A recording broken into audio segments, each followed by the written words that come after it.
ഈ സിനിമയുടെ കഥ നടക്കുന്നത് 2154 ഇന്നത്തേതിൽ നിന്നും ഒരുപാട് പുരോഗമിച്ചതുകൊണ്ട് തന്നെ ഭൂമിയിലെ നാച്ചുറൽ റിസോഴ്സസ് എല്ലാം തന്നെ ഇല്ലാതായിരിക്കുന്നു. അതുകൊണ്ട് തന്നെ എത്രയും പെട്ടെന്ന് അങ്ങനെ ഒരെണ്ണം കണ്ടെത്തിയില്ല എന്നുണ്ടെങ്കിൽ ഭൂമിയിൽ ജീവിതം തുടരുക എന്നത് അസാധ്യമായ ഒരു കാര്യമാണ്. മനുഷ്യന്റെ സ്വഭാവം വെച്ച് അവൻ തീർച്ചയായിട്ടും അങ്ങനെ എന്തെങ്കിലുമൊക്കെ കണ്ടെത്തും. അത് തന്നെയാണ് ഇവിടെയും നടക്കുന്നത്. ദ റിസോഴ്സ് ഡെവലപ്മെന്റ് അഡ്മിനിസ്ട്രേഷൻ എന്ന് പറയുന്ന ഒരു ഗ്രൂപ്പ് അങ്ങനെ ഒരു റിസോഴ്സ് കണ്ടെത്തി. ഭൂമിയിൽ നിന്നും ഏകദേശം 4.37 പ്രകാശവർഷം അകലെ സ്ഥിതി ചെയ്യുന്ന ഒരു സ്റ്റാർ സിസ്റ്റമാണ് ആൽഫ സെഞ്ചുറി. അവിടെ സ്ഥിതി ചെയ്യുന്ന ഒരു ഗ്രഹമാണ് പോളിഫീമസ്. അതിന്റെ ഉപഗ്രഹമായ പാൻഡോറയിലാണ് അവർ അങ്ങനെ ഒരു റിസോഴ്സ് കണ്ടെത്തിയത്. ആ റിസോഴ്സിന്റെ പേര് അണൊപ്റ്റേനിയം എന്നാണ്. പക്ഷെ അതങ്ങനെ ചുമ്മാ ചെന്ന് അങ്ങോട്ട് എടുക്കാൻ പറ്റത്തില്ല. മനുഷ്യനെ സംബന്ധിച്ച് ഒരുപാട് കടമ്പകൾ കടന്നിട്ട് വേണം ആ ഉപഗ്രഹത്തിൽ ചെന്ന മിനറൽസ് എല്ലാം എടുക്കാൻ. ഇത്രയും അകലെയുള്ള ആ ഉപഗ്രഹത്തിൽ അങ്ങനെ ഒരു റിസോഴ്സ് കണ്ടെത്താൻ സാധിക്കുമെങ്കിൽ അത് എടുക്കാനും മനുഷ്യന് നന്നായിട്ട് അറിയാം. അവരത് എങ്ങനെയാണ് എടുക്കാൻ പോകുന്നത് എന്ന് നമുക്ക് നോക്കാം. ഇതാണ് ഈ കഥയിലെ നായകൻ. ഇവന്റെ പേര് ജെയ്ക്ക് സള്ളി എന്നാണ്. ഇവൻ ഒരു മറൈൻ ഉദ്യോഗസ്ഥനായിരുന്നു. ഒരു അപകടത്തിൽപ്പെട്ട് ഇവന്റെ അരയ്ക്ക് കീഴ്പോട്ട് തളർന്നു പോയിരിക്കുകയാണ്. കുറെ കാശ് ചെലവാക്കുകയാണെന്നുണ്ടെങ്കിൽ അവന്റെ ഈ പ്രശ്നങ്ങളെല്ലാം സോൾവ് ആക്കാൻ കഴിയും. പക്ഷെ അത്രയൊന്നും കാശ് അവന്റെ കയ്യിൽ എടുക്കാനില്ല. അങ്ങനെ അവനൊരു വീൽ ചെയറിൽ ജീവിതം മുന്നോട്ട് കൊണ്ടുപോകുമ്പോഴാണ് അവൻ അപരിചിതരായ രണ്ടുപേർ അവനെ കാണാൻ വരുന്നത്. അവർ രണ്ടുപേരും ചേർന്ന് അവനെ മറ്റൊരിടത്തേക്കാണ് കൂട്ടിക്കൊണ്ടുപോകുന്നത്.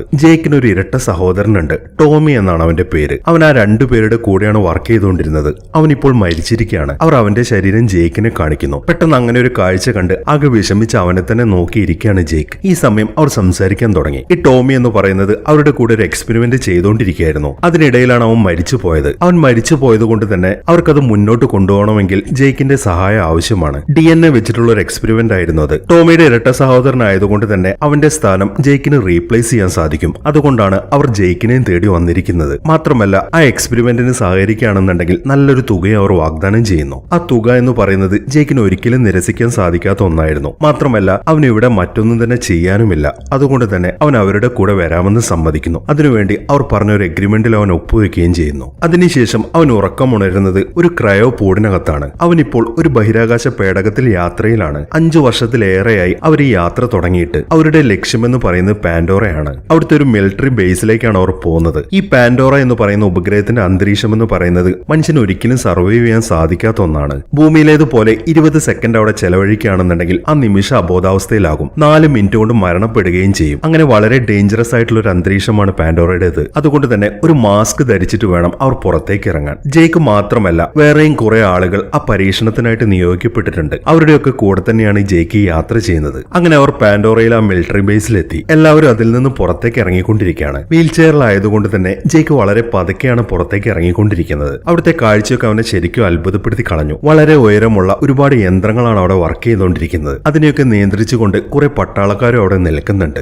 ഈ സമയത്താണ് അവൻ വലിയൊരു വാഹനം ശ്രദ്ധിക്കുന്നത്. അതിന്റെ ടയറിലായി കുറെ അമ്പുകൾ തുളച്ചു കയറിയിട്ടുണ്ട്. ഒന്നും മനസ്സിലാകാതെ അതിലേക്കൊക്കെ ശ്രദ്ധിച്ചുകൊണ്ട് മുന്നോട്ട് തന്നെ പോയിക്കൊണ്ടിരിക്കുകയാണ് ജെയ്ക്ക്. ജെയ്ക്ക് അവിടെ നിന്ന് നേരെ പോകുന്നത് ഒരു ക്ലാസ് അറ്റൻഡ് ചെയ്യാനാണ്. മിലിറ്ററിയുടെ ലീഡറായ കേണൽ മൈൽസ് ആണ് ആ ക്ലാസ് അവർക്ക് വേണ്ടി എടുത്തുകൊണ്ടിരിക്കുന്നത്. പാൻഡോറയിലെ അപകടാവസ്ഥയെ കുറിച്ചൊക്കെയാണ് അയാൾ വിവരിക്കുന്നത്. അതായത് പാൻഡോറയിലെ എല്ലാ ജീവിവർഗങ്ങളും അത് എത്ര ചെറുതാണെങ്കിലും മനുഷ്യനെ കൊല്ലാൻ വേണ്ടി നടക്കുന്നതാണ്. മനുഷ്യരെ പോലെ തോന്നിക്കുന്ന കുറെ ആളുകൾ ആ ഗ്രഹത്തിൽ ജീവിക്കുന്നുണ്ട്. നാവികൾ എന്ന് വിളിക്കുന്ന അവർക്ക് ഏകദേശം 10 അടിയോളം ഉയരമുണ്ട്. അവരുടെ ആയുധമെന്ന് പറയുന്നത് വിഷം മുക്കിയ അമ്പുകളാണ്. അത് ദേഹത്ത് കൊള്ളുകയാണെന്നുണ്ടെങ്കിൽ 1 മിനിറ്റിനകം മരിച്ചു പോകും. അതുകൊണ്ട് വളരെ സൂക്ഷിച്ചിട്ട് വേണം ഈ ഗ്രഹത്തിൽ സമയം ചെലവഴിക്കാൻ. അതിനുവേണ്ടി ഇവിടെ ചില നിയമങ്ങളൊക്കെ ഉണ്ടാക്കിയിട്ടുണ്ട്. അതായത് പാൻഡോറയിലെ നിയമങ്ങൾ. ആ നിയമങ്ങളെല്ലാം അനുസരിച്ചിട്ട് വേണം ഇവിടെ പുറത്തിറങ്ങി നടക്കാൻ എന്നൊക്കെ പറഞ്ഞ് അയാൾ ആ നിയമങ്ങളൊക്കെ അവർക്ക് പറഞ്ഞു കൊടുത്തോണ്ടിരിക്കുകയാണ്. അങ്ങനെ ആ ക്ലാസ് എല്ലാം കഴിഞ്ഞതിന് ശേഷം ജെയ്ക്ക് നേരെ ചെല്ലുന്നത് അവിടുത്തെ ഒരു സയൻസ് ലാബിലേക്കാണ്. പോകുന്ന വഴിക്ക് അവൻ മറ്റൊരാളെ പരിചയപ്പെടുന്നുണ്ട്. നോം എന്ന് പറയുന്നവൻ അവിടുത്തെ ബയോളജിസ്റ്റ് ആണ്.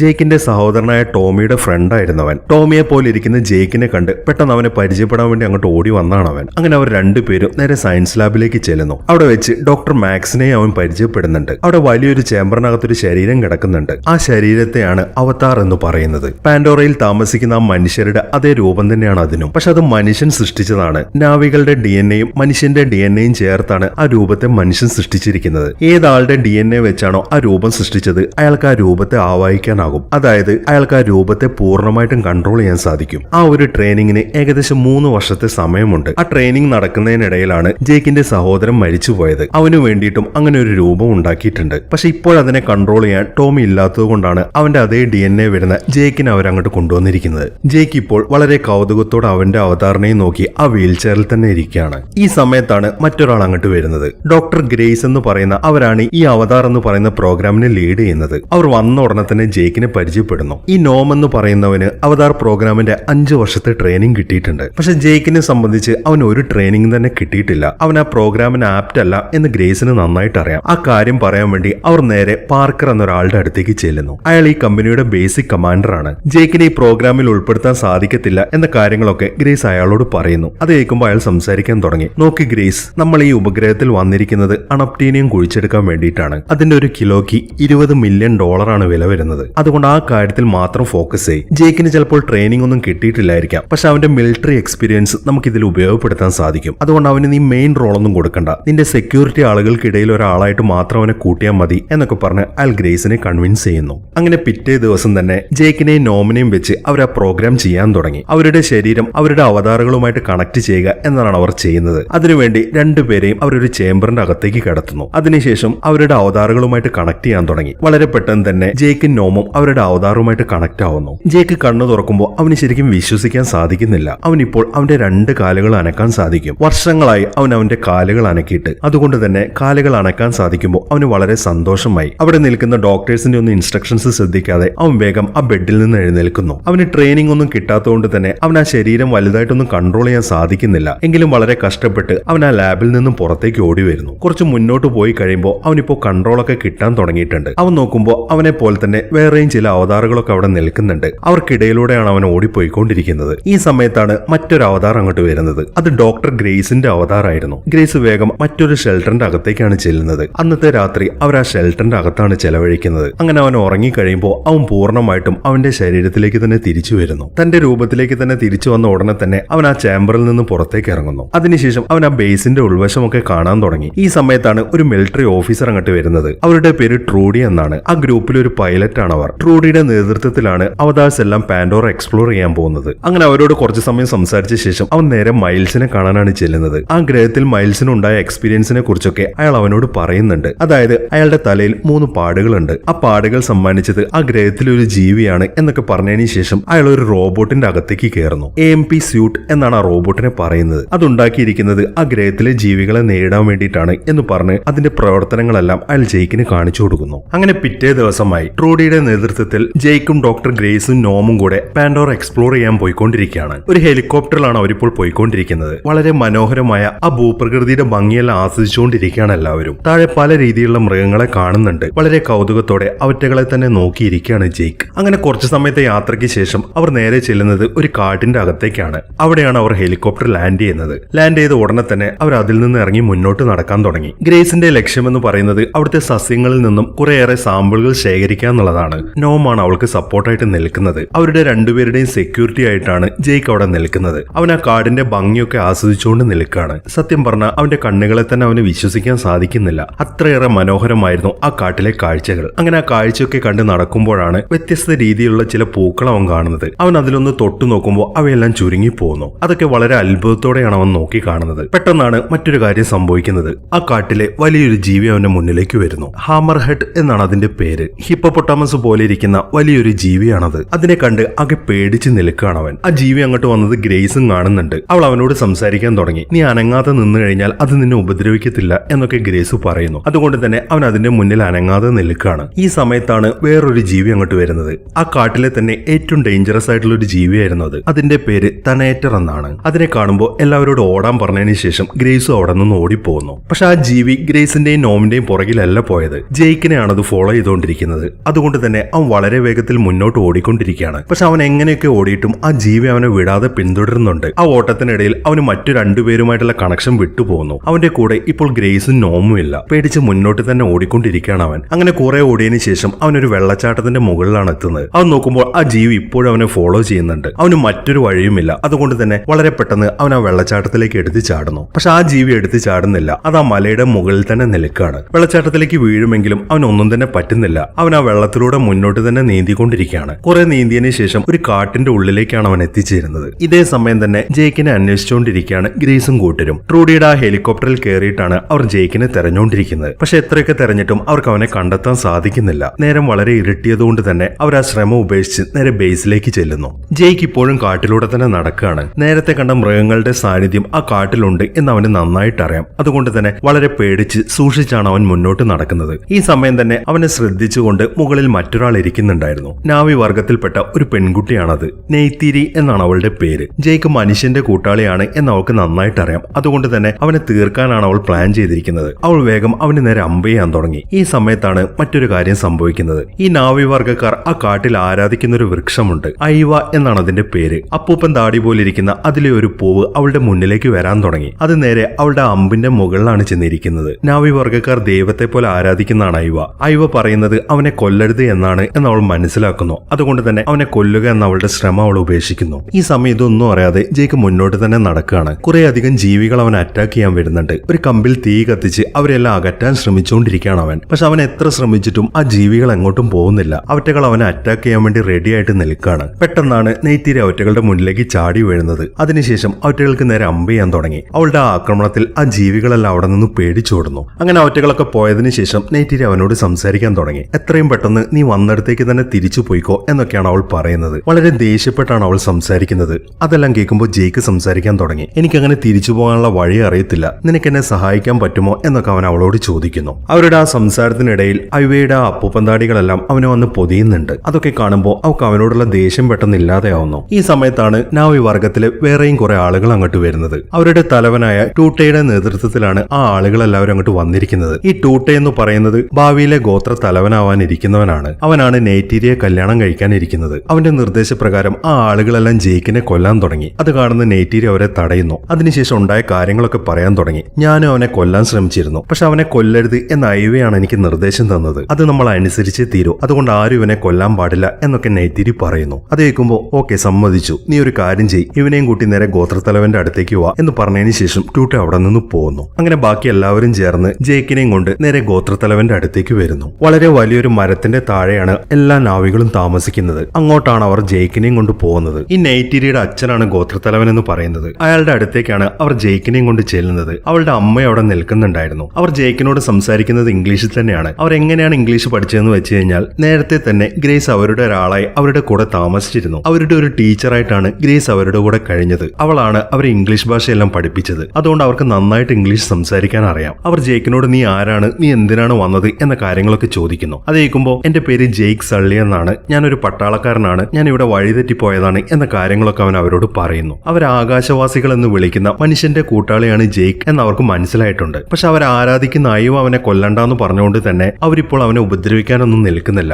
മറിച്ച് അവരുടെ കൂടെ നിർത്താനാണ് അവർ തീരുമാനിച്ചിരിക്കുന്നത്. അവൻ അവിടെയുള്ള കാര്യങ്ങളും ഭാഷയും എല്ലാം പഠിപ്പിക്കാൻ നെയ്റ്റിരിയാണ് അവർ ഏൽപ്പിക്കുന്നത്. അങ്ങനെ ആ ചർച്ചയ്ക്കെല്ലാം ശേഷം അവരെല്ലാവരും ഉറങ്ങാൻ പോയി. ഒരു വലിയ മരത്തിന്റെ മുകളിൽ കെട്ടിയ ഊഞ്ഞാല് പോലെ ഇരിക്കുന്ന ഒരു ഭാഗത്താണ് അവർ ഉറങ്ങുന്നത്. അങ്ങനെ ജെയ്ക്കോ അവിടെ കിടന്ന് ഉറങ്ങുന്നു. അവൻ ഉറങ്ങുന്നതോടൊപ്പം തന്നെ അവൻ നേരെ ലാബിലിരിക്കുന്ന അവന്റെ ശരീരത്തിലേക്ക് തന്നെ ചെല്ലുന്നു. അവൻ ഉണരുമ്പോൾ അവന്റെ അടുത്തായിട്ട് ഗ്രേസും കൂട്ടിലിരിക്കുന്നുണ്ട്. അവനുണ്ടായ കാര്യങ്ങളെല്ലാം ഗ്രേസിനോടും ബാക്കിയുള്ളവരോട് എല്ലാവരോടും പറയുന്നു. വളരെ പെട്ടെന്ന് അവരുമായിട്ടൊരു ചങ്ങാത്തം അവന് സ്ഥാപിക്കാൻ കഴിഞ്ഞതിൽ അവർക്ക് എല്ലാവർക്കും അത്ഭുതമായി. മാത്രമല്ല ആ കാര്യത്തിൽ അവർക്ക് ശരിക്കും സന്തോഷവുമുണ്ട്. അങ്ങനെ സംഭവം എല്ലാം അറിഞ്ഞ് കേണലും അവന്റെ അടുത്തേക്ക് എത്തി. അവൻ അവരോട് സൗഹൃദം സ്ഥാപിച്ചു എന്ന് അറിഞ്ഞതിൽ അയാൾക്കും വളരെയധികം സന്തോഷമുണ്ട്. അത് മറ്റൊന്നും കൊണ്ടല്ല, അവർ താമസിക്കുന്ന ആ വലിയ മരത്തിന്റെ അടിയിൽ വളരെ വലിയ അളവിൽ അണൊപ്റ്റീനിയം സ്ഥിതി ചെയ്യുന്നുണ്ട്. അതെടുക്കാനാണല്ലോ മനുഷ്യരങ്ങോട്ട് ചെന്നിരിക്കുന്നത്. ജേക്കിനെ വെച്ച് അവരെ പറഞ്ഞ് കൺവിൻസ് ചെയ്ത് അവരെല്ലാവരെയും അവിടെ നിന്നും മാറ്റാനാണ് കേണൽ തീരുമാനിച്ചിരിക്കുന്നത്. അതിനുവേണ്ടി അയാൾ അവന് കൊടുക്കുന്ന സമയമെന്ന് പറയുന്നത് 3 മാസമാണ്. പക്ഷെ 3 മാസത്തിനുള്ളിലും അവരവിടെ നിന്നും മാറിയിട്ടില്ല എന്നുണ്ടെങ്കിൽ അവർക്ക് നേരെ ആക്രമണം അഴിച്ചുവിടാനാണ് അവർ തീരുമാനിച്ചിരിക്കുന്നത്.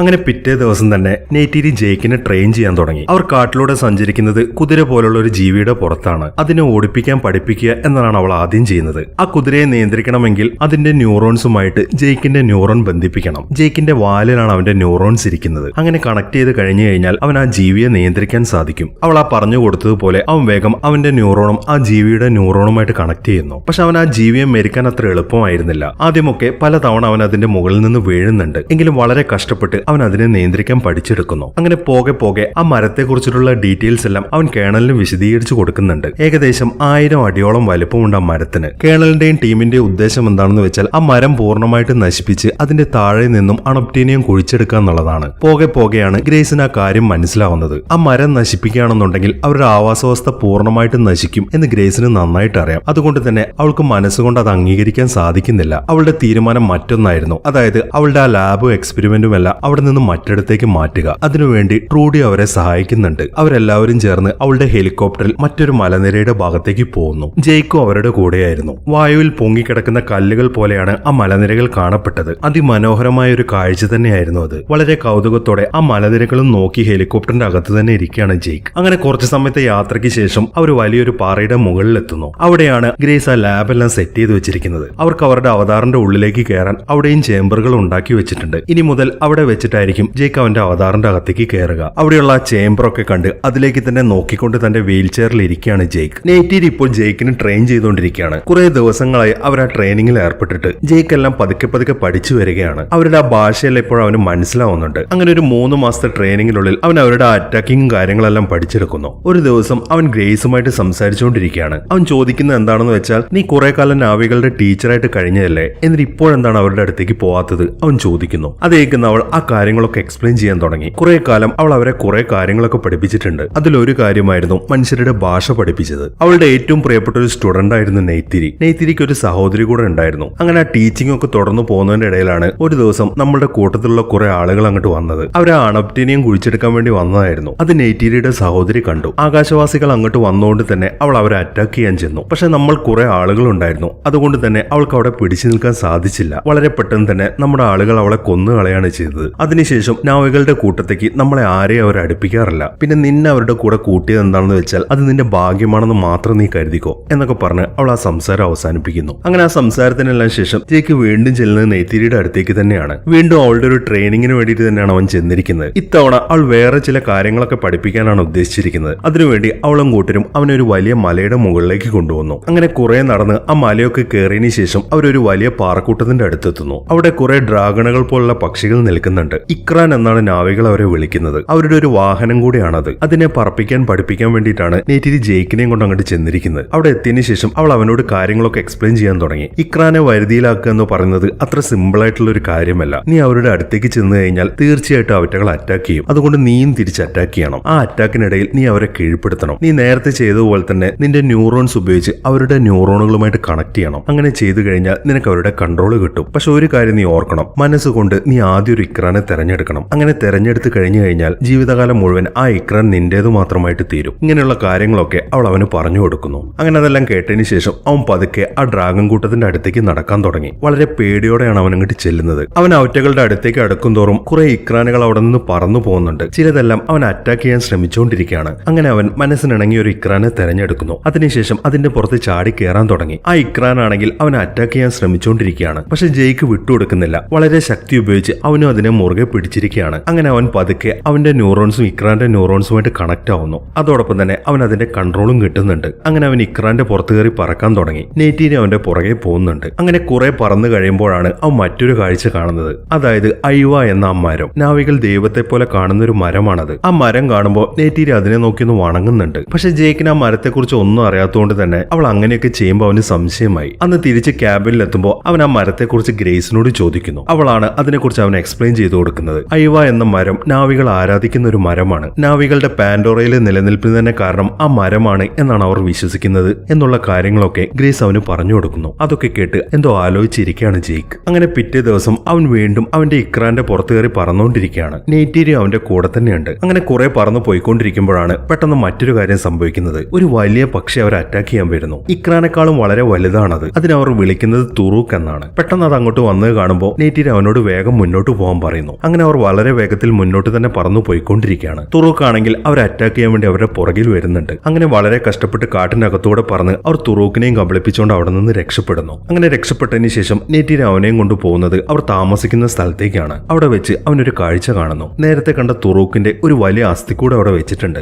അതൊക്കെ അത്ഭുതത്തോടെ നോക്കിക്കൊണ്ട് നിൽക്കുകയാണ് ജെയ്ക്ക്. ഈ സമയം നെയ്റ്റീരി അതിനെക്കുറിച്ച് സംസാരിക്കാൻ തുടങ്ങി. ഈ തുറൂക്ക് എന്ന് പറയുന്നത് വളരെ അപകടകാരിയായിട്ടുള്ള ഒരു പക്ഷിയാണ്. അതിനങ്ങനെ കീഴ്പ്പെടുത്താൻ ആർക്കും തന്നെ സാധിക്കത്തില്ല. ഞങ്ങളുടെ ഈ ഗോത്രത്തിൽ തന്നെ ആകെ 5 പേരാണ് അതിനെ ഇതുവരെ കീഴ്പ്പെടുത്തിയിട്ടുള്ളത്. അതിലൊന്ന് എന്ന് പറയുന്നത് എന്റെ മുതുമുത്തച്ഛനാണ്. അദ്ദേഹം കീഴ്പ്പെടുത്തിയതിനു ശേഷം അദ്ദേഹത്തിന്റെ വാഹനമായിരുന്നു ഇവൻ. അവന്റെ അസ്ഥിക്കൂടമാണ് ഈ വെച്ചിരിക്കുന്നത്. മുതുമുത്തച്ഛന് ശേഷം പിന്നീട് ആരും തന്നെ ഒരു തുറൂക്കിനെയും കീഴ്പ്പെടുത്തിയിട്ടില്ല. അങ്ങനെ കീഴ്പ്പെടുത്തുകയാണെന്നുണ്ടെങ്കിൽ നാവികളുടെ മുന്നിൽ അവന് വലിയൊരു സ്ഥാനമായിരിക്കും കിട്ടുക എന്നൊക്കെ നെയ്റ്റീരി അവനോട് പറയുന്നു. അങ്ങനെ അവളുമായിട്ടുള്ള സംസാരത്തിന് ശേഷം തിരിച്ച് തന്റെ ക്യാബിനിലെത്തിയ ജെയ്ക്ക് നേരെ പോകുന്നത് ആ പട്ടാള ക്യാമ്പിലേക്കാണ്. അവിടെ എത്തിയതിനു ശേഷം മൈൽസ് അവന്റെ അടുത്തേക്ക് വരുന്നു. നാവികൾ ആ മരത്തിന്റെ താഴെ നിന്ന് ഒഴിപ്പിക്കാൻ വേണ്ടി അവർ അവന് കൊടുത്ത സമയം ഇപ്പോൾ കഴിഞ്ഞിരിക്കുന്നു. അതുകൊണ്ട് തന്നെ നേരത്തെ പ്ലാൻ ചെയ്ത പോലെ അവരെ അറ്റാക്ക് ചെയ്യാനാണ് അയാൾ പ്ലാൻ ചെയ്തിരിക്കുന്നത്. അയാളുടെ ആ തീരുമാനം കേൾക്കുമ്പോൾ ജെയ്ക്ക് അയാളോട് സംസാരിക്കാൻ തുടങ്ങി. നിങ്ങൾ എനിക്ക് കുറച്ച് സമയം കൂടെ തരണം. ഈ നാവികൾ എന്നെ അവരുടെ ഒരു ഭാഗമാക്കാൻ തീരുമാനിച്ചിരിക്കുകയാണ്. ആ ചടങ്ങ് ചടങ്ങൂടെ കഴിഞ്ഞു കഴിഞ്ഞാൽ ഞാൻ അവരോട് സംസാരിക്കാം. എനിക്ക് തീർച്ചയായിട്ടും അവരെ പറഞ്ഞ് കൺവിൻസ് ചെയ്ത് ആ മരത്തിന്റെ താഴെ നിന്നും മാറ്റാൻ സാധിക്കും എന്നൊക്കെ ജേക്ക് അയാൾക്ക് ഉറപ്പ് കൊടുക്കുന്നു. അതൊക്കെ കേൾക്കുമ്പോൾ എങ്കിൽ ഞാൻ നിനക്ക് ഒരവസരം കൂടെ തരാമെന്ന് പറഞ്ഞതിന് ശേഷം മൈൽസ് അവിടെ നിന്നും പോകുന്നു. അങ്ങനെ ജേക്ക് പറഞ്ഞ ആ ദിവസം എത്തി. നാവികൾ എല്ലാവരും ചേർന്ന് ജേക്കിനെ അവരുടെ ഗോത്രത്തിലേക്ക് സ്വീകരിക്കുന്ന ദിവസമാണിത്. ഒരു വലിയ ചടങ്ങ് തന്നെയായിരുന്നു അത്. എല്ലാ നാവികളും അവിടെ കൂടിയിട്ടുണ്ട്. എന്തൊക്കെയോ മന്ത്രങ്ങളും അവർ ചൊല്ലുന്നുണ്ട്. അങ്ങനെ കുറച്ചു സമയത്തെ പരിപാടികൾക്ക് ശേഷം ജേക്കിനെ അവർ അവരുടെ ഗോത്രത്തിലേക്ക് സ്വീകരിച്ചിരിക്കുകയാണ്.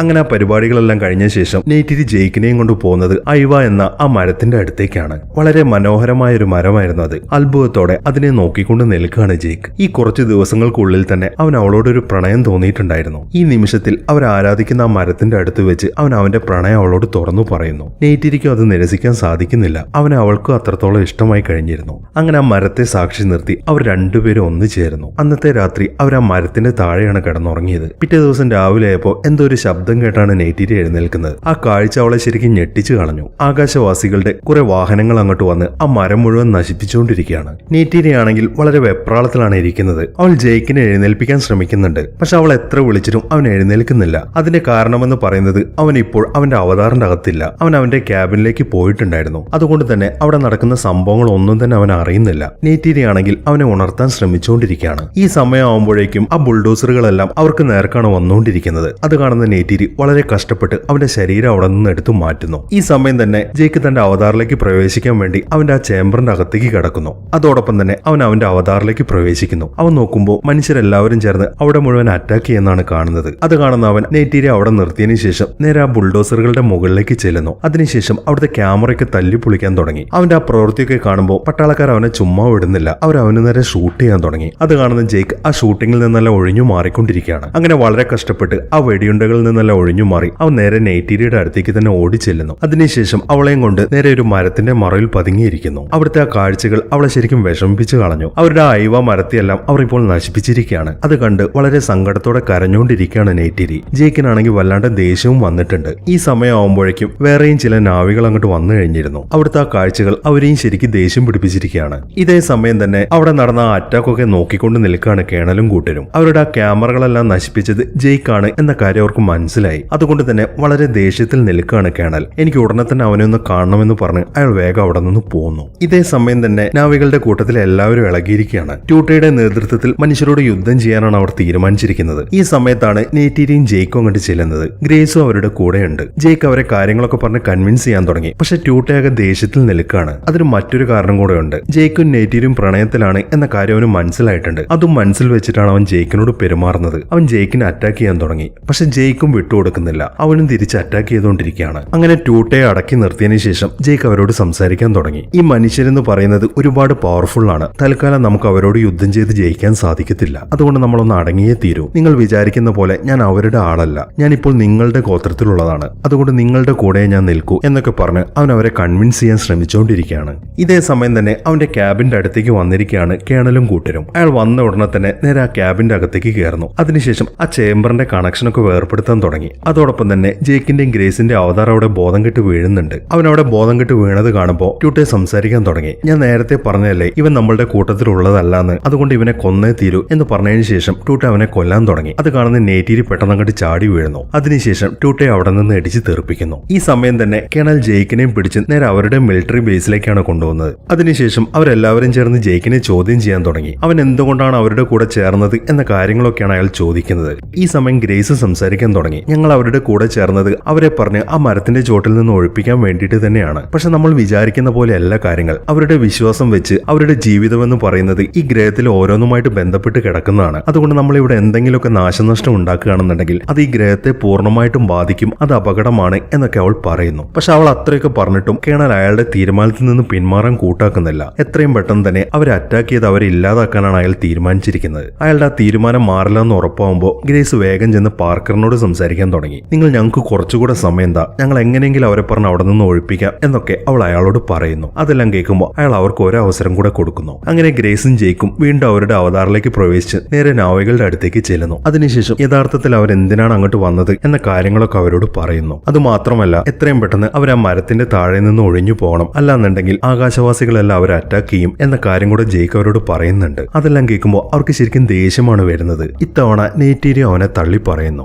അവൾ അവനെ പൂർണ്ണമായിട്ടും വിശ്വസിച്ചിരിക്കുകയാണ്. ഉദ്ദേശിച്ചിരുന്നു. പക്ഷെ അവരുടെ ഉദ്ദേശം മനസ്സിലായി കഴിയുമ്പോൾ അവളും ഇപ്പോൾ അവനെ വെറുക്കാൻ തുടങ്ങിയിരിക്കുകയാണ്. അങ്ങനെ അവരെല്ലാവരും ചേർന്ന് ഗ്രേസിനെയും ജേക്കിനെയും ബന്ദിയാക്കുന്നു. അങ്ങനെ കുറച്ച് സമയങ്ങൾക്ക് ശേഷം മനുഷ്യരെല്ലാം അവരെ അറ്റാക്ക് ചെയ്യാൻ വേണ്ടി അങ്ങോട്ട് വന്നുകൊണ്ടിരിക്കുകയാണ്. അവർ താമസിക്കുന്ന ആ മരത്തിന് നേരെയാണ് അവർ വന്നുകൊണ്ടിരിക്കുന്നത്. അങ്ങനെ അവിടെ എത്തിയ ഉടനെ തന്നെ അവർ നാവികളുമായിട്ട് ഫൈറ്റ് ചെയ്യാൻ തുടങ്ങി. നാവികളെല്ലാം തിരിച്ച് അവരെയും ആക്രമിക്കുന്നുണ്ട്. പക്ഷെ മനുഷ്യരുടെ ആയുധങ്ങൾക്ക് മുമ്പിൽ അവർക്ക് പിടിച്ചു നിൽക്കാൻ സാധിക്കുന്നില്ല. അവരെല്ലാവരും മരിച്ചു വീണുകൊണ്ടിരിക്കുകയാണ്. അങ്ങനെ വളരെ പെട്ടെന്ന് തന്നെ മനുഷ്യർ ആ മരത്തിന് നേരെയുള്ള അറ്റാക്ക് തുടങ്ങി. കുറച്ച് സമയത്തിന് ശേഷം അവർ പൂർണ്ണമായിട്ട് ആ മരം നശിപ്പിച്ച് കളയുന്നു. അങ്ങനെ ആ മരം കടപുഴകി താഴേക്ക് വീഴുന്നു. അതിനടിയിൽപ്പെട്ട് കുറെ നാവികളും മരിച്ചു വീഴുന്നുണ്ട്. ബാക്കിയുള്ളവർക്കാണെങ്കിൽ എന്ത് ചെയ്യണമെന്നൊരു നിശ്ചയവുമില്ല. ഈ സമയം തന്നെ നെറ്റിരിയുടെ അമ്മ ഗ്രേസിനെയും ജേക്കിനെയും അവിടെ നിന്നും മോചിപ്പിക്കുന്നു. അവിടെ നിന്നും മോചിതനായ ഉടനെ തന്നെ ജേക്ക് നേരെ ആ യുദ്ധം നടക്കുന്ന സ്ഥലത്തേക്കാണ് ചെല്ലുന്നത്. അവിടുത്തെ കാഴ്ച അവനെ ശരിക്കും ഞെട്ടിച്ചു കളഞ്ഞു. കുറെ നാവികൾ മരണപ്പെട്ട് കിടക്കുന്നുണ്ട്. മനുഷ്യരാണെങ്കിൽ ജയിച്ച് മുന്നേറിക്കൊണ്ടിരിക്കുകയാണ്. അതൊക്കെ കണ്ട് എന്ത് ചെയ്യണമെന്നറിയാതാകെ വിഷമിച്ചിരിക്കുകയാണ് ജേക്ക്. ആ ആക്രമണത്തിൽ നെറ്റിരിയുടെ അച്ഛനും മരിച്ചു പോയിരുന്നു. ആ സങ്കടത്തിൽ അയാളുടെ അടുത്ത് തന്നെ ഇരിക്കുകയാണ് നെറ്റിരി. ഈ സമയം ജേക്ക് അവളെ സമാധാനിപ്പിക്കാൻ ശ്രമിക്കുന്നുണ്ട്. പക്ഷെ അവൾക്ക് അവനോട് ദേഷ്യമാണ്. ഇനി ഒരിക്കൽ പോലും എന്റെ മുന്നിലേക്ക് വരരുത് എന്നൊക്കെ പറഞ്ഞ് നെറ്റിരി അവനെ തട്ടി മാറ്റുന്നു. അങ്ങനെ പാർക്കർ ജേക്കിനും ഗ്രേസിനും കൊടുത്ത സമയം കഴിഞ്ഞു. അവർ വേഗം അവരുടെ അവതാറുമായിട്ടുള്ള കണക്ഷൻ വിടിയിക്കുന്നു. അതിനുശേഷം ജേക്കിനെയും ഗ്രേസിനെയും നോമിനെയും അവർ അവിടെ ഒരു റൂമിനകത്ത് പൂട്ടിയിടുന്നു. എന്ത് ചെയ്യണമെന്ന് അറിയാതെ അതിനകത്ത് തന്നെ ഇരിക്കുകയാണ് അവർ 3 പേരും. അവർക്ക് അങ്ങനെ അധിക സമയം നിരാശപ്പെട്ടിരിക്കേണ്ടി വന്നില്ല. അവരെ സഹായിക്കാൻ മറ്റൊരാൾ ആ റൂമിന്റെ പുറത്തുണ്ടായിരുന്നു. അത് മറ്റാരുമായിരുന്നില്ല, ട്രൂഡി ആയിരുന്നു അത്. കേണലിന്റെയും കൂട്ടരുടെയും നീച പ്രവർത്തികൾ മനസ്സിലാക്കുമ്പോൾ അവൾ ഇപ്പോൾ ഗ്രേസിന്റെയും ജേക്കിന്റെയും കൂടെയാണ്. അവൾ വേഗം തന്നെ അവരെ ആ റൂമിൽ നിന്ന് മോചിപ്പിക്കുന്നു. അതിനുശേഷം അവരെയും കൊണ്ട് വളരെ പെട്ടെന്ന് തന്നെ ആ ബേസിൽ നിന്ന് പുറത്തേക്ക് കടക്കുന്നു. അവൾ നേരെ ചെല്ലുന്നത് അവളുടെ ഹെലികോപ്റ്ററിലേക്കാണ്. വളരെ പെട്ടെന്ന് തന്നെ അവർ അതിനകത്തേക്ക് കയറി അവിടെ നിന്ന് രക്ഷപ്പെടാൻ തുടങ്ങി. ഈ സമയം അവർ രക്ഷപ്പെടുന്നത് കേണലും കാണുന്നുണ്ടായിരുന്നു. അയാൾ വേഗം ആ ഹെലികോപ്റ്ററിന് നേരെ ഷൂട്ട് ചെയ്യാൻ തുടങ്ങി. ആ ഷൂട്ടിങ്ങിൽ ഗ്രീസിന് വെടിയേറ്റു. അവളുടെ വയറ്റത്താണ് വെടി കൊണ്ടത്. അതും കൂടെ കാണുമ്പോൾ അവരുടെ എല്ലാവരുടെയും ടെൻഷൻ കൂടാൻ തുടങ്ങി. അങ്ങനെ വളരെ പെട്ടെന്ന് തന്നെ ആ ഹെലികോപ്റ്ററും കൊണ്ട് അവർ ആ ബേസിന്റെ അടുത്ത് എത്തുന്നു. പക്ഷെ അവർക്ക് ഇനി ആ ബേസും കൊണ്ട് അവിടെ തുടരാൻ സാധിക്കത്തില്ല.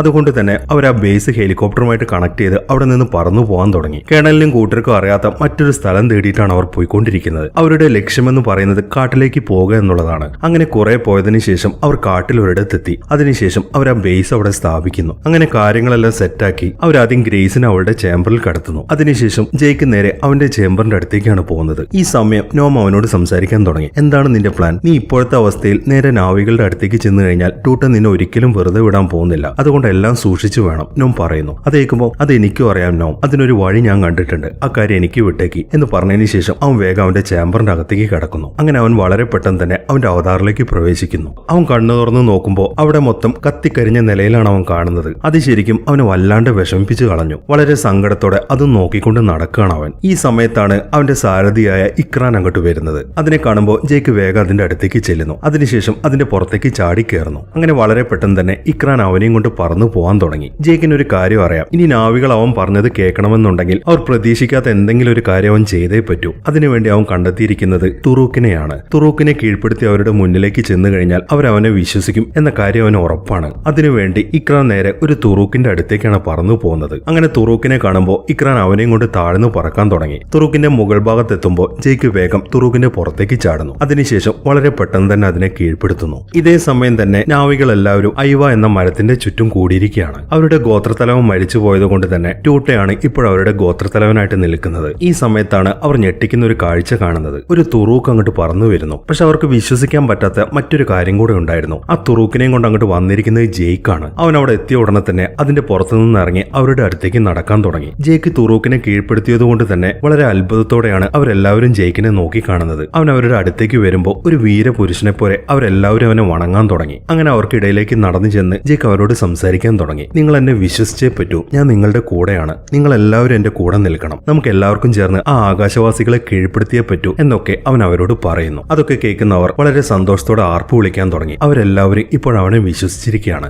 അങ്ങനെ അവരുടെ വിശ്വാസമെല്ലാം നേടിയതിനു ശേഷം ജേക്കിന് ഇനി ചെയ്യാനുള്ളത് ഗ്രേസിന്റെ കാര്യമാണ്. അവൾ ഇപ്പോൾ ഏകദേശം മരിക്കാറായിട്ടുണ്ട്. അതുകൊണ്ട് തന്നെ അവൻ വേഗം അവളുടെ ശരീരവും കൊണ്ട് ഐവയുടെ അടുത്തേക്ക് വരുന്നു. ഐവയ്ക്ക് മറ്റൊരു ശക്തി കൂടെയുണ്ട്. അതായത് ഒരു മനുഷ്യനെ മുഴുവനായിട്ടും അയാളുടെ അവതാറിലേക്ക് മാറ്റാൻ കഴിയും. അങ്ങനെ മാറ്റിക്കഴിഞ്ഞാൽ പിന്നീട് അവർക്ക് ഒരിക്കലും തിരിച്ച് മനുഷ്യനാവാൻ സാധിക്കത്തില്ല. അവർ എന്നേക്കുമായിട്ട് നാവിയായിട്ട് തുടരേണ്ടി വരും. ആ ഒരു കാര്യം ചെയ്യാൻ വേണ്ടിയിട്ടാണ് അവൻ ഗ്രേസിനെ അങ്ങോട്ട് കൊണ്ടുവന്നിരിക്കുന്നത്. അങ്ങനെ അവർ ഐവയെ ഗ്രേസുമായിട്ട് കണക്ട് ചെയ്യുന്നു. പക്ഷെ അവർ വിചാരിച്ച പോലെ ആയിരുന്നില്ല കാര്യങ്ങൾ. ആ ചടങ്ങ് കംപ്ലീറ്റ് ആക്കാൻ അവർക്ക് സാധിച്ചില്ല. ഐവ പൂർണ്ണമായിട്ടും അവൾ അവളുടെ അവതാറാക്കി മാറ്റുന്നതിന് മുമ്പേ ഗ്രേസ് മരിച്ചു പോകുന്നു. അതൊക്കെ കണ്ട് വളരെ വിഷമത്തോടെ അവളെയും നോക്കിയിരിക്കുകയാണ് ജേക്ക്. പക്ഷെ അവർക്ക് അധിക സമയം അവിടെ അങ്ങനെ വെറുതെ ഇരിക്കാൻ സാധിക്കും സാധിക്കത്തില്ല. എപ്പോ വേണമെങ്കിലും ആകാശവാസികളുടെ അറ്റാക്ക് ഉണ്ടാവും. അതുകൊണ്ട് തന്നെ എങ്ങനെയെങ്കിലും അവരെ തിരിച്ചടിച്ച് അവരെ കീഴ്പ്പെടുത്തണം എന്നൊക്കെ ജേക്ക് വിളിച്ചു പറയുന്നു. അതൊക്കെ കേട്ട് നാവികൾ എല്ലാവരും ആർപ്പ് വിളിച്ചുകൊണ്ടിരിക്കുകയാണ്. അങ്ങനെ പിറ്റേ ദിവസം തന്നെ കേണൽ ഒരു മീറ്റിംഗ് വിളിച്ചു കൂട്ടുന്നു. നാവികൾ ഇപ്പോൾ ഒരുപാടുണ്ട്, എത്രയും പെട്ടെന്ന് തന്നെ അവരെല്ലാവരെയും കീഴ്പ്പെടുത്തണം, നമുക്ക് ഉടനെ തന്നെ യുദ്ധം ആരംഭിക്കേണ്ടതാണ് എന്നൊക്കെ അയാൾ അവിടെയുള്ള പട്ടാളക്കാരോട് പറയുന്നു. അങ്ങനെ ആ മീറ്റിംഗ് എല്ലാം കഴിഞ്ഞതിന് ശേഷം ഡോക്ടർ മാക്സ് നേരെ ജേക്കിനെയും കൂട്ടരെയും വിളിക്കുന്നു. ഉടനെ തന്നെ കേണലും കൂട്ടരും നാവികളെ അറ്റാക്ക് ചെയ്യാൻ തീരുമാനിച്ചിട്ടുണ്ട് എന്നാണ് ഡോക്ടർ അവരോട് പറയുന്നത്. അങ്ങനെ അയാളോട് സംസാരിച്ച ശേഷം ജേക്കും നോമും ട്രൂഡിയും ഡിസ്കസ് ചെയ്യാൻ തുടങ്ങി. നാവികൾക്ക് ഒരിക്കലും മനുഷ്യരെ കീഴ്പ്പെടുത്താൻ സാധിക്കത്തില്ല. അവരുടെ അമ്പും വില്ലും മനുഷ്യരുടെ ആയുധത്തിന്റെ മുന്നിൽ ഒന്നുമല്ല. അതുകൊണ്ട് തീർച്ചയായിട്ടും നമ്മൾ ഈ യുദ്ധത്തിൽ തോക്കും എന്നൊക്കെ ട്രൂഡി പറയുന്നു. അത് കേൾക്കുമ്പോൾ എനിക്ക് മറ്റൊരു ഐഡിയ തോന്നുന്നു. ഇവിടുത്തെ ഈ മൗണ്ടൈൻസ് ഇല്ലേ, അതിന്റെ കാന്തിക വലയം കാരണം മനുഷ്യരുടെ ഒരു ആയുധങ്ങൾ അവിടെ വർക്ക് ചെയ്യത്തില്ല.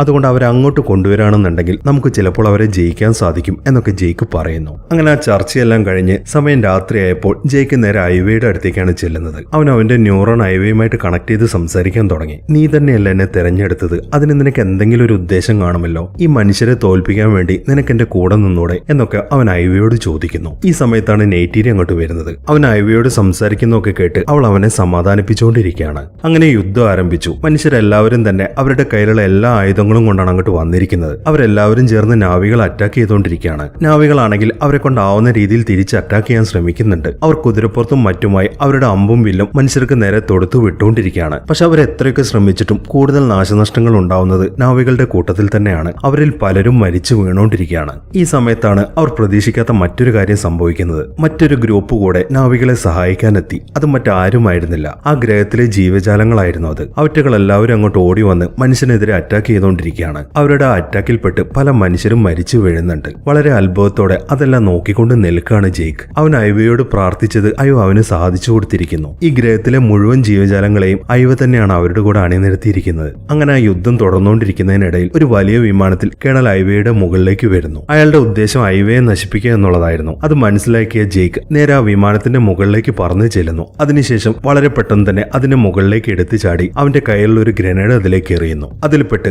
ആ വിമാനം ശക്തിയായിട്ട് പൊട്ടിത്തെറിക്കുന്നു. പക്ഷെ കേണലിന് ഒന്നും തന്നെ സംഭവിക്കുന്നില്ല. അയാൾ അയാളുടെ AMP സ്യൂട്ട് എടുത്ത് നേരെ താഴേക്ക് ചാടുന്നു. ജേക്കാണ് അയാളെ അറ്റാക്ക് ചെയ്തത് എന്ന് അയാൾക്ക് മനസ്സിലായിട്ടുണ്ട്. അതുകൊണ്ട് തന്നെ അയാൾ വളരെ ദേഷ്യത്തിലാണ്. അയാൾ ആ സ്യൂട്ടും ഇട്ട് നേരെ ജേക്കിന്റെ അടുത്തേക്കാണ് ചെല്ലുന്നത്. അയാൾ ജേക്കിന്റെ അടുത്തേക്കാണ് പോകുന്നതെന്ന് മനസ്സിലാക്കുമ്പോൾ നെയ്ത്തിരി വേഗം ആ കറുത്ത മൃഗത്തിന്റെ പുറത്ത് കയറി അയാൾ അറ്റാക്ക് ചെയ്യാൻ വേണ്ടി വേഗം അങ്ങോട്ട് വരുന്നു. അങ്ങനെ അവർ തമ്മിൽ ഫൈറ്റ് ചെയ്യാൻ തുടങ്ങി. ആ ഫൈറ്റിനിടയിൽ അയാൾ ആ മൃഗത്തെ കൊന്നുകളയുന്നു. അതിനുശേഷം അയാൾ നെയ്റ്റീരിയെ കൊല്ലാനാണ് ശ്രമിക്കുന്നത്. അയാൾ നെയ്റ്റീരിയെ കൊല്ലാൻ തുടങ്ങുമ്പോഴേക്കും ജേക്ക് വേഗം അയാളുടെ മുന്നിലേക്ക് ചെല്ലുന്നു. അതിനുശേഷം അയാൾ ഓരോന്ന് പറഞ്ഞ് കൺവിൻസ് ചെയ്യാൻ തുടങ്ങി. പക്ഷെ അവൻ എന്ത് പറഞ്ഞിട്ടും കാര്യമില്ലായിരുന്നു. അയാൾ അവരെ നശിപ്പിക്കാൻ വേണ്ടിയിട്ട് തന്നെയാണ് വന്നിരിക്കുന്നത്. അങ്ങനെ അവർ തമ്മിൽ ഫൈറ്റ് ചെയ്തുകൊണ്ടിരിക്കുകയാണ്. അതിനിടയിൽ ജേക്കിന്റെ ശരീരം കടത്തിയിരിക്കുന്ന ആ ബേസ് അയാൾ തല്ലി പൊളിക്കുന്നു. അയാളുടെ ഉദ്ദേശം ജേക്കിനെ അവന്റെ അവതാറിൽ നിന്ന് വേർപ്പെടുത്തുക എന്നുള്ളതാണ്. പക്ഷെ അപ്പോഴേക്കും ജേക്ക് വേഗം വന്ന് അയാളുടെ മുകളിലേക്ക് ചാടി കയറുന്നു. അയാളാണെങ്കിൽ അവനെ തട്ടിമാറ്റാൻ ശ്രമിച്ചുകൊണ്ടിരിക്കുകയാണ്. ഇതേ സമയം തന്നെ ആ ചേംബർ മുഴുവൻ താർന്നുകൊണ്ട് തന്നെ അവന് ശ്വാസം കിട്ടുന്നില്ല. കേണലാണെങ്കിൽ അവന്റെ അവതാറിനെ തൂക്കിയെടുത്തിരിക്കുകയാണ്. അയാൾ ഒരു കത്തി വെച്ച് അവനെ കൊല്ലാൻ തുടങ്ങുമ്പോൾ പെട്ടെന്ന് നെയ്റ്റീരി അങ്ങോട്ട് ചാടി വരുന്നു. അതിനുശേഷം അയാൾക്ക് നേരെ അമ്പ് ചെയ്യുന്നു. അത് അയാളുടെ നെഞ്ചിലാണ് തറയ്ക്കുന്നത്. അതോടൊപ്പം തന്നെ അയാൾ മരിച്ച് താഴേക്ക് വീഴുന്നു. ഈ സമയം തന്നെ ജേക്ക് അവന്റെ ചേംബറിൽ നിന്നും പുറത്തേക്ക് വരുന്നു. അവനിപ്പോൾ ശ്വാസം കിട്ടുന്നില്ല. അവൻ വേഗം അവന്റെ മാസ്ക് എടുക്കാൻ തുടങ്ങി. പക്ഷെ വളരെ കഷ്ടപ്പെട്ട് ആ മാസ്ക് കയ്യിലെടുക്കുമ്പോഴേക്കും അവൻ ശ്വാസം മുട്ടി വല്ലാണ്ട് തളർന്നിരിക്കുകയാണ്. ഈ സമയം നെയ്ത്തീരി നോക്കുമ്പോൾ അവന്റെ അവതാറിന് ബോധമില്ല. അത് കണ്ട് എന്ത് ചെയ്യണമെന്ന് അറിയാതെ ഇരിക്കുകയാണ് അവൾ. ഈ സമയത്താണ് അവൾ ആ ബേസ് ശ്രദ്ധിക്കുന്നത്. അവൾ വേഗം അതിന്റെ അടുത്തേക്ക് ചെല്ലുന്നു. അതിനുശേഷം വളരെ പെട്ടെന്ന് തന്നെ അവൾ അതിന്റെ അകത്തേക്ക് കയറുന്നു. അവൾ നോക്കുമ്പോൾ ജേക്ക് അവിടെ മയങ്ങി കിടക്കുന്നതാണ് കാണുന്നത്. അവൾ വേഗം ആ മാസ്ക് എടുത്ത് അവന്റെ മുഖത്ത് വെച്ചു കൊടുക്കുന്നു. അതോടൊപ്പം തന്നെ അവൻ കണ്ണു തുറക്കുകയും ചെയ്യുന്നു. അങ്ങനെ വളരെ കഷ്ടപ്പെട്ട് അവനിപ്പോൾ രക്ഷപ്പെട്ടിരിക്കുകയാണ്. അത് കണ്ട് വളരെ സമാധാനത്തോടെ അവനെ തന്നെ നോക്കിയിരിക്കുകയാണ് നെയ്റ്റീരി. അങ്ങനെ ജേക്ക് വീണ്ടും അവന്റെ അവതാറായിട്ട് മാറുന്നു. അതിനുശേഷം നെയ്റ്റീരിയും കൂട്ടി അവൻ അവരുടെ ഗ്രൂപ്പിന്റെ അടുത്തേക്കാണ് ചെല്ലുന്നത്. അവരവിടെ എത്തുമ്പോൾ ട്യൂട്ട് അവിടെ മരിക്കാൻ കിടക്കുന്നതാണ് കാണുന്നത്. ആ യുദ്ധത്തിൽ അവന് ശരിക്കും പരിക്കേറ്റിരുന്നു. മരിക്കുന്നതിന് മുമ്പായി അവൻ ഒരു കാര്യമാണ് പറയുന്നത്. അതായത് ഇനി അങ്ങോട്ട് നാവികളെ ലീഡ് ചെയ്യേണ്ടത് ജേക്കാണ്. ആ ഒരു ഉത്തരവാദിത്തം അവനെ ഏൽപ്പിച്ചുകൊണ്ടാണ് സ്യൂട്ടെ കണ്ണടയ്ക്കുന്നത്. അത് കണ്ട് വളരെ വിഷമത്തോടെ അവനെ തന്നെ നോക്കിയിരിക്കുകയാണ് എല്ലാവരും. അങ്ങനെ ആ വലിയ യുദ്ധം അവസാനിച്ചു. നാവികളാണ് അതിൽ ജയിച്ചത്. തോറ്റുപോയ മനുഷ്യരെ എല്ലാവരെയും നാവികളെല്ലാവരും ചേർന്ന് തിരിച്ച് അവരുടെ ഗ്രഹത്തിലേക്ക് തന്നെ അയക്കുകയാണ്. പക്ഷെ ജേക്കിന് വേണ്ടപ്പെട്ട കുറച്ചു പേർ അവരവിടെ നിലനിർത്തിയിട്ടുണ്ട്. അതിൽപ്പെട്ടവരാണ് നോമും മാക്സും എല്ലാം. അവരിപ്പോൾ ജേക്കിന്റെയും കൂട്ടരുടെയും കൂടെയാണ്. ബാക്കി എല്ലാവരും ഭൂമിയിലേക്ക് തിരിച്ചു വരാൻ വേണ്ടി അവരുടെ ആ സ്പേസ് ഷിപ്പിന്റെ അടുത്തേക്ക് നടന്നു പോയിക്കൊണ്ടിരിക്കുകയാണ്. അതെല്ലാം നോക്കിക്കൊണ്ട് ജേക്കും കൂട്ടരും അവിടെ തന്നെ നിൽക്കുന്നുണ്ട്. അങ്ങനെ മനുഷ്യരെല്ലാവരും തിരിച്ചു പോയി കഴിഞ്ഞതിന് ശേഷം ഇനി അവർക്ക് ചെയ്യാനുള്ളത് ജേക്കിനെ പൂർണ്ണമായിട്ട് ഒരു നാവിയാക്കി മാറ്റുക എന്നുള്ളതാണ്. അതിനുവേണ്ടി അവരെല്ലാവരും അവന്റെ ശരീരം ഐവയുടെ മുന്നിലേക്ക് കൊണ്ടുവരുന്നു. അതിനുശേഷം അവന്റെ അവതാറും അവന്റെ ശരീരവും വീണ്ടും ഐവയുമായിട്ട് കണക്ട് ചെയ്ത് അവർ പ്രാർത്ഥന ആരംഭിക്കുന്നു. കുറച്ചു സമയത്തെ പ്രാർത്ഥനകളെല്ലാം കഴിയുമ്പോൾ അവന്റെ മനുഷ്യ ശരീരം പൂർണ്ണമായിട്ട് നിലച്ചിരിക്കുകയാണ്. ഇനി ഒരിക്കലും അവന് മനുഷ്യനായിട്ട് ജീവിക്കാൻ സാധിക്കത്തില്ല. അവനിപ്പോൾ അവന്റെ അവതാറായ നാവിയായിട്ട് മാറിയിരിക്കുകയാണ്.